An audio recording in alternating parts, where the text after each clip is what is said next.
स्वागत है आप सबका मेरी भविष्यवाणियों की पुस्तक में। तो आइए हम आज के पवित्र वचन को पढ़ेंगे जो कि परमेश्वर की दासी पास्टर सोनिया यूसुफ नरूला जी के द्वारा लिखा गया है। आत्मिक लड़ाई, जैसा कि मत्ती की पुस्तक अध्याय 2 उसकी 1 आयत में लिखा है।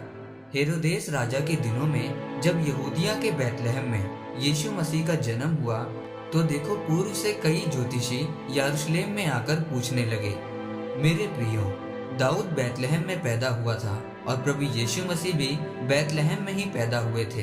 बैतलहम का मतलब होता है रोटी का घर। चेलों ने प्रभु यीशु मसीह से कहा, हमें प्रार्थना करनी सिखा।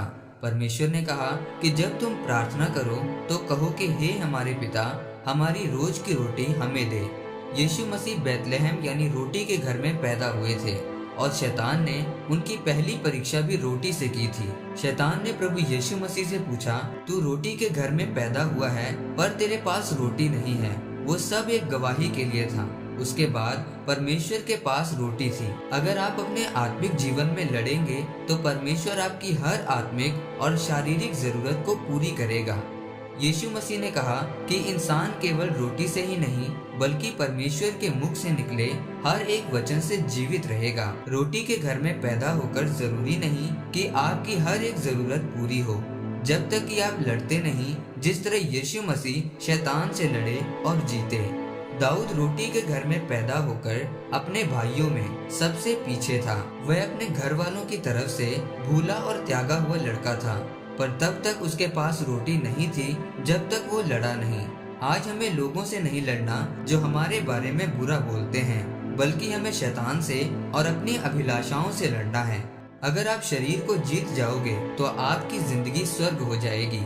रोटी के घर में पैदा होकर परमेश्वर की पहली परीक्षा रोटी की हुई थी। आपको वो नहीं दिया जाएगा जिसके आप लायक हैं, आपको वो दिया जाएगा जिसके लिए आप प्रार्थना, उपवास और बाइबल पढ़ के लड़ेंगे और अपने शरीर पर काबू करके पाप से दूर रहेंगे।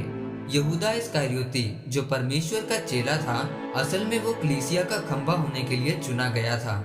वो सारे पैसे का हिसाब रखता था।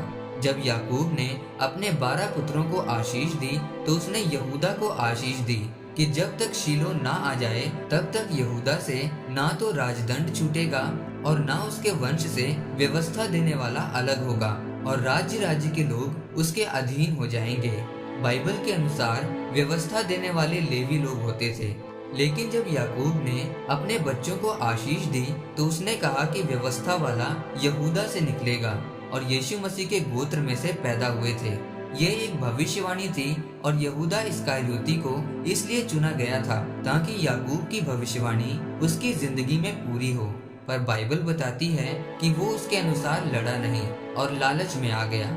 उसने आंखों से देखकर कुछ फैसले लिए। उसने प्रभु यीशु मसीह को बेचा और आत्महत्या करके मर गया और उसकी पदवी किसी और को दे दी गई। इसीलिए अगर आप अपने शरीर को जीत जाएंगे तो आप शैतान को जीत जाएंगे, और अगर आप शैतान को जीत जाएंगे तो आप अपनी आशीषों को भी जीत जाएंगे और कोई भी आपको पीछे नहीं कर पाएगा।